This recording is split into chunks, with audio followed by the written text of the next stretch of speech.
महाराज की जय हो। क्या समाचार लाए? विदर्भ युवराज परमवीर रुक्मी आपके स्वागत के लिए आ रहे हैं। एकलव्य। जी महाराज। तुम जाकर हमारी ओर से युवराज रुक्मी का स्वागत करो। जो आज्ञा।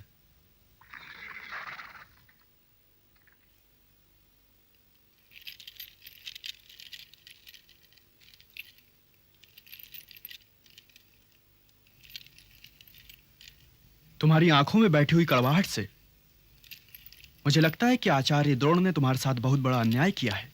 वो कैसे युवराज? गुरु होने के नाते गुरु दक्षिणा मांगने का उन्हें अधिकार था और यह दक्षिणा देना मेरा कर्तव्य था। मेरा कटा हुआ अंगूठा मेरे गुरु का दिया वो वरदान है जो मानव जाति को विवश कर देगा कि गुरुदेव और अर्जुन के साथ मेरा नाम भी याद रखा जाए। उन दोनों के साथ मैं भी अमर हो गया युवराज।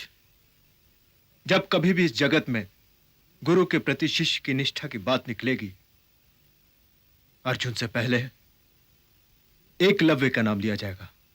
जो तुम कह रहे हो वो भी सत्य है मित्र, परंतु अन्याय तो अन्याय होता है। अब चलें? महाराज को अधिक प्रतीक्षा नहीं करवानी चाहिए। आओ।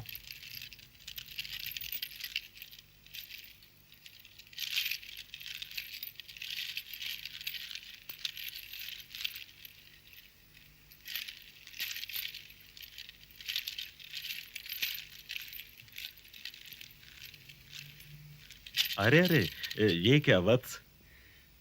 जब पिताश्री ने आपके स्वागत का आदेश दिया था तो मैंने पूछा था कि अपनी ओर से मैं क्या करूं, तो उन्होंने कहा था कि आप पिता समान हैं, आपको प्रणाम करूं और आपका आशीर्वाद लूं।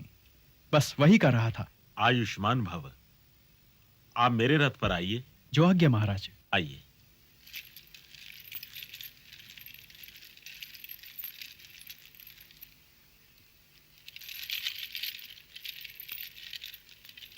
सारथी, रथ चलाओ।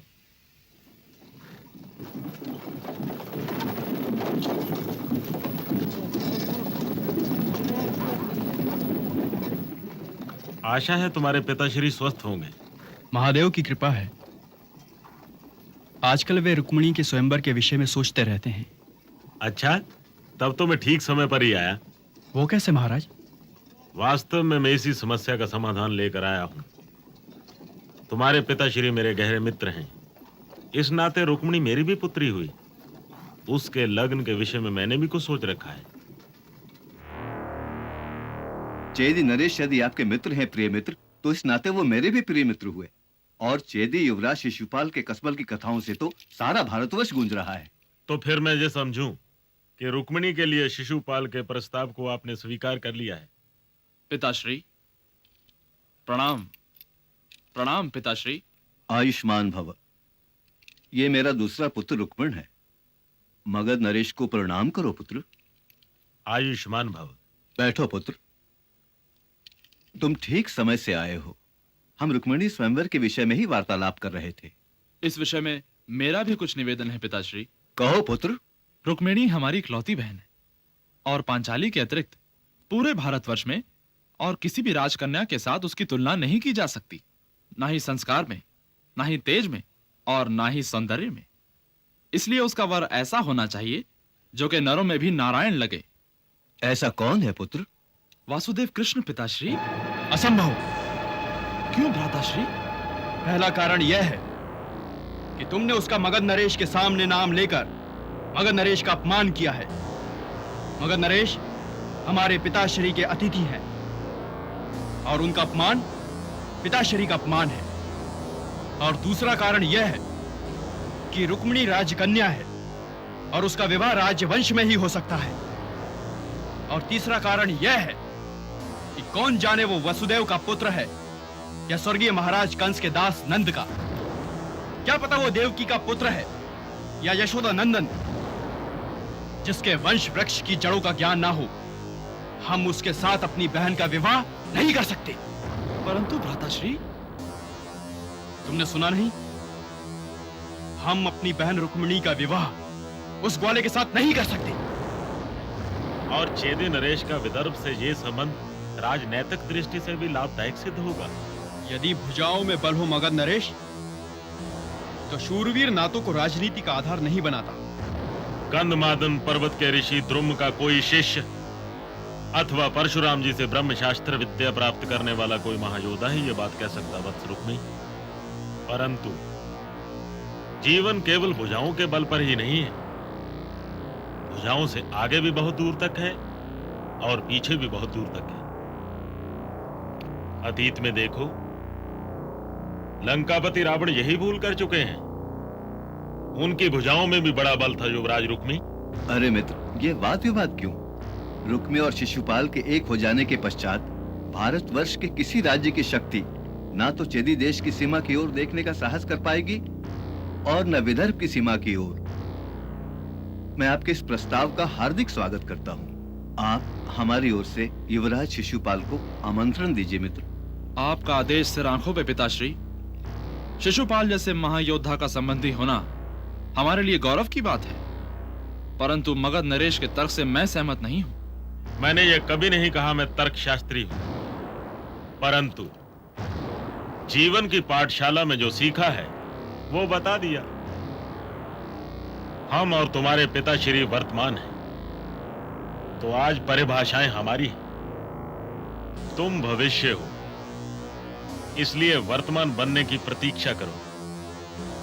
परंतु यदि शिशुपाल से ये संबंध स्वीकार नहीं है तो जिस संबंध का आपने प्रस्ताव दिया हो और पिताश्री ने भी स्वीकार कर लिया हो, वो भला मुझे व मेरे अनुज को कैसे अस्वीकार हो सकता है?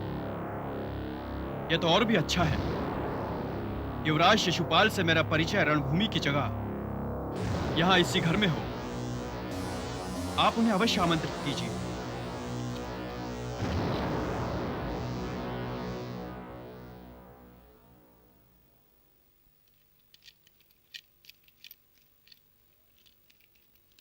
महाराज की जय हो।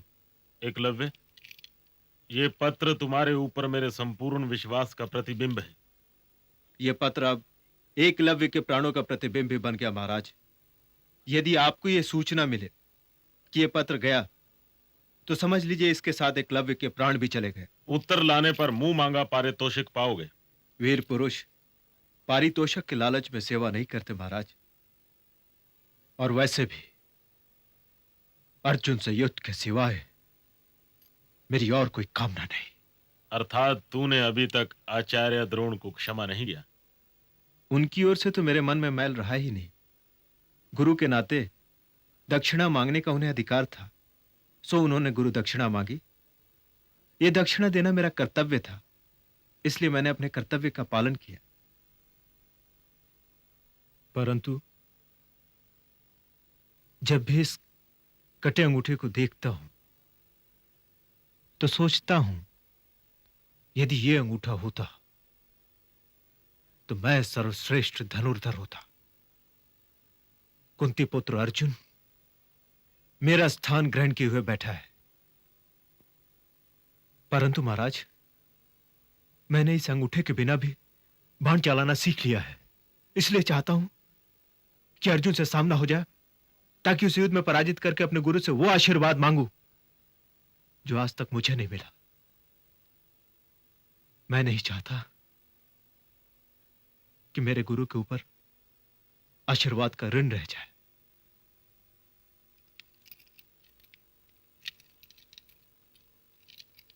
तुम धन्य हो वत्स एकलव्य, धन्य हो। और हां, ये पत्र लेकर चेदी देश की ओर प्रस्थान करो, और ये पत्र युवराज शिशुपाल के अतिरिक्त किसी के हाथ में ना आए।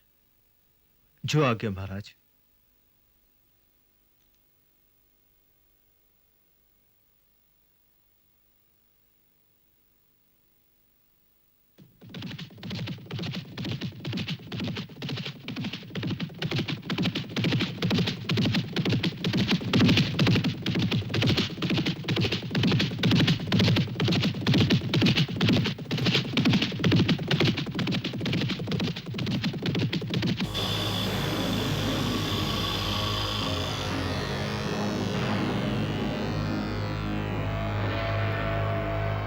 युवराज की जय हो, युवराज की जय हो। क्या किसी शत्रु ने हम पर आक्रमण कर दिया? युवराज के होते हुए ये साहस कौन कर सकता है? तो फिर तुमने हमारी विश्राम की सीमाओं का उल्लंघन क्यों किया? मगध के राजदूत मगध नरेश का पत्र लाए हैं और आपसे मिलने की आज्ञा चाहते हैं। मगध नरेश के दूत? परंतु वो तो विदर्भ गए। तो फिर ये दूत बनकर कौन आया है? एकलव्य आया है युवराज। एकलव्य? अच्छा, जाओ उसे आदर सहित लेकर आओ। जो आगे जाओ। युवराज।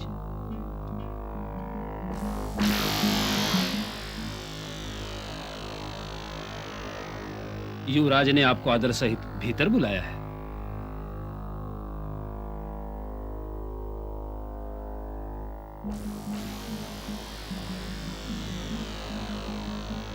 प्रणाम युवराज।